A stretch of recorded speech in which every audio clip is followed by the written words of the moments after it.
Thank you, Paul, and good morning and welcome to everybody for joining us here today. I'm the Irish Development Manager for Mainstream Renewable Power. So I lead the team who are responsible for the development of the onshore elements of the project, the 400 onshore turbines and the transmission cable.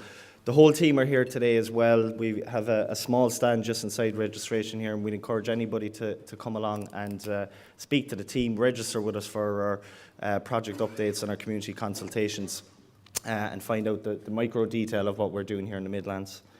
My presentation today is going to focus specifically on employment creation in the pre-development stage of a renewable energy project, and I'm going to use the Energy Bridge project and the progress to date that we've had as a case study example of that. So our progress to date, we initially started looking at the concept of export, and I think the concept of export, as Andy had mentioned this morning, has been out there for quite some time. But the commercial delivering of that is something that hasn't been out there to date, and we began looking at that in June 2011 at the technical feasibility, examining the financial and the electrical mechanical fundamentals of the project. And on the basis of positive findings from that, we moved on to our constraint mapping task, which looked at the specific onshore sites and established what the constraints were in each area. Within that, we identified over 3,000 individual land parcels in Ireland, spread out over about 800 landowners that, in principle, would be suitable for renewable development. So those were the areas we focused on. In March, we put in our grid application to National Grid in the UK for 5,000 megawatts, and in May we began our Landowner Engagement programme, which has run for the last 11 months now and will continue for another 2 to 3 months. That largely consisted of 17 information evenings that were held with attendances of over 1,000 suitable landowners in 7 counties in Ireland. In September, we finalised a set of agreements or a standard contract with the Irish Farmers Association, who would represent about 60% of our landowners that we've signed to date, and was a big landmark for us at that point. We also, in September, signed a Memorandum of Understanding between National Grid Interconnectors Limited and REN for the development side of the transmission asset. And we also commenced our ornithology for onshore projects with Natura Consultants, Richard Nairn.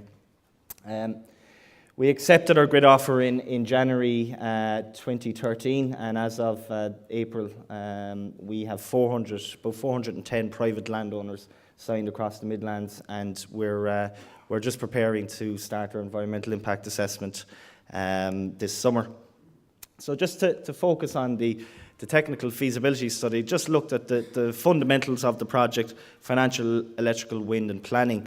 And from a financial perspective, I suppose drawing upon Mainstream's significant experience in both the offshore industry in the UK, but also onshore wind in Ireland, we established fairly quickly that Ireland has a significant competitive advantage, significant price advantage in delivering renewable generation onto the UK system at a lower cost than some of the alternatives that are currently being looked at. From an electrical perspective, again, our offshore electrical team in the UK, we're working on this for up to 6 months, and we established that with existing technology, existing commercially deployed technology, this project can be done. It doesn't require any significant breakthroughs, and we have working examples of technology that would deliver that today.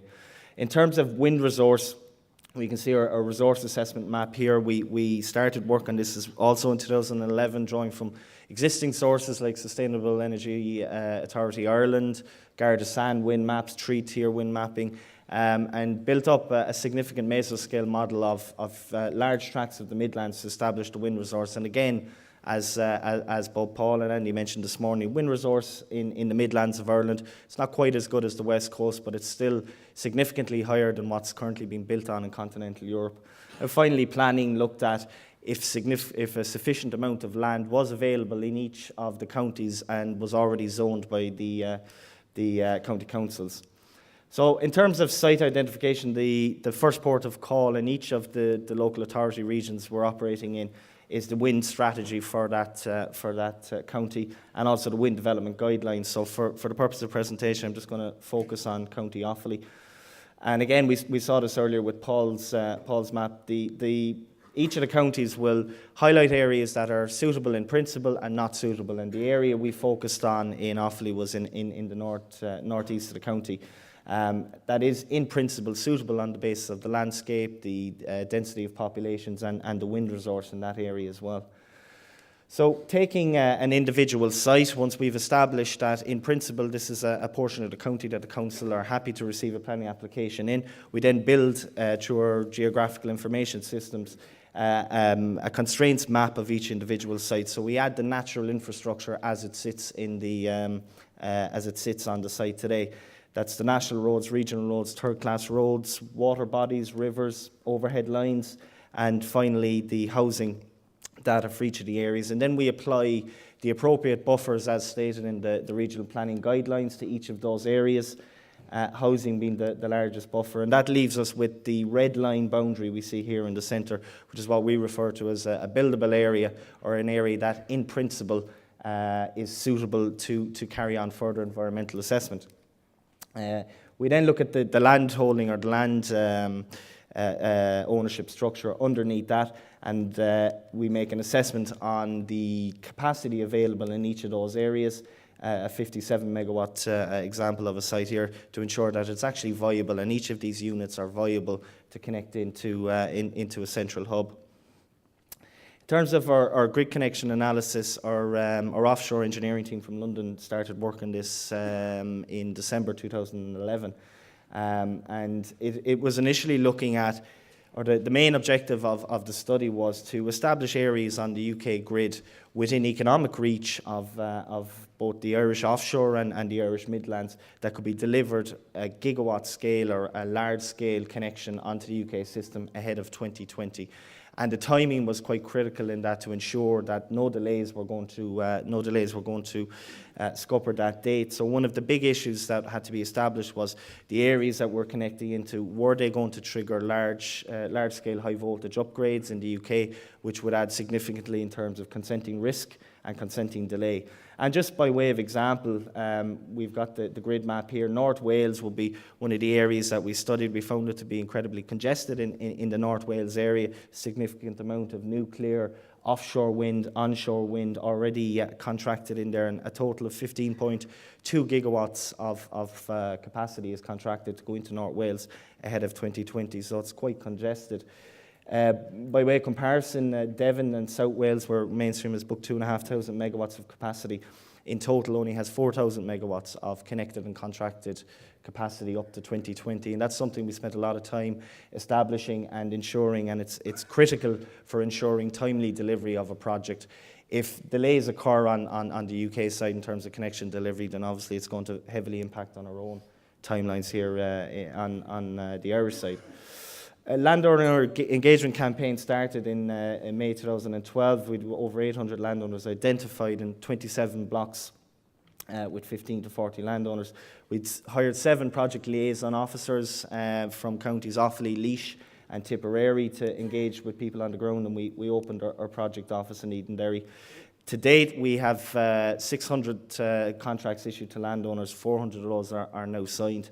And we're moving forward to the next stage of the project, which is pre-planning design, which we're currently in at the moment. And one of the key issues for us here is the commercial structure of the legal entities. There's multiple legal entities here at play: the generation sites, the transmission corridors to the UK, the converter stations. Each of those, the legal structure of those need to be considered now to ensure that once we reach the point of raising senior debt on these projects, that we'll be in the right position for that. Scoping of the EIA works and the planning strategy, again, this will feed into the preliminary design, which will be produced over the summer. And finally, our stakeholder management plan, which is just kicking off at the moment. And just by way of example, this is one of the folios of one of the 400 landowners that we're working with. We've identified in principle the areas on each of those folios that will be suitable. And the next 2 years of environmental assessment will be spent highlighting all of the additional constraints that exist on that site and minimising down the area to a point where we have the least impact turbine positions that will be put forward into the planning application. Just very quickly on our stakeholder engagement, began with landowners, government, The big one we've started working on now is community, local and national, or engagement plan, and I'd encourage anybody again who has any questions on the community consultation to come to our desk, sign up for registration, and we'll stay in touch with you over the course of the project. But supply chain, business groups, each of these have to be taken account of over the course of the project. So quickly, just to rehash on the inputs that were there from the very earliest concept right through to where we are today: accounting, regulatory consentancy, or consents, constraint mapping, looked at GIS, environmental assessment and energy analysis. The grid application was focused heavily on electrical engineering, power systems design, high voltage design, operational maintenance. Landowner engagement looked at the contracts management, property surveillance, projects, 7 project liaison officers hired, and 123 different solicitor firms at the moment handling our contracts across the Midlands. And finally, civil, electrical, mechanical design work going into the pre-planning and EIA development consortium, and finally the stakeholder management plan. So thank you very much for your time this morning, and if anybody wishes to come and speak to us, please come out and meet the team at our desk.